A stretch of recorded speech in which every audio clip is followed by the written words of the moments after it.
নমস্কার। আসন্ন নির্বাচনের বিভিন্ন আপডেটের সাথে রয়েছে রেডিও সুন্দরবন 91.2 FM।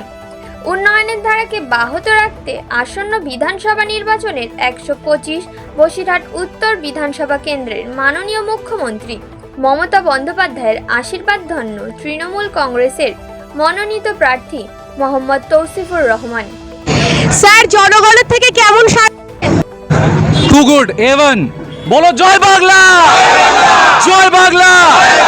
মমতা বন্দ্যোপাধ্যায় জিন্দাবাদ, অভিষেক বন্দ্যোপাধ্যায় জিন্দাবাদ, উত্তর বসিরহাট জিন্দাবাদ। আর আমি কি বলবো? মমতা বন্দ্যোপাধ্যায়কে চতুর্থবারের জন্য কেন মাননীয় মুখ্যমন্ত্রী আবার করা উচিত বলে হয়ে গেছেন উনি। এই প্রকল্প নিয়ে যে উনি কাজ করেছেন, 365 দিন কাজ করে দেন, 14 বছর কাজ করেছেন, কেন আসবেন না উনি? ওনাকে নিয়ে অনেক আবেগ, অনেক ভালোবাসা, চিন্তা করতে হবে না। উপরে আল্লাহ আছে, ভগবান আছে, আমাদের দিদি আমাদের সাথে আছে, অভিষেক বন্দ্যোপাধ্যায় আমাদের সাথে আছে। এই প্রকল্প নিয়ে আমরা এগিয়ে যাব, অনেক এগিয়ে, চিন্তা করতে হবে না। এই এসআইয়ের চক্রান্ত কিন্তু সবাইকে নিয়ে আমরা বসবো। এই একটা হেল্পলাইন হয়েছে, কারো চিন্তা করতে হবে না। এই এসআইয়ের নিয়ে ওরা হেরে যাবে, কিন্তু আপনি দেখবেন। Thank you sir.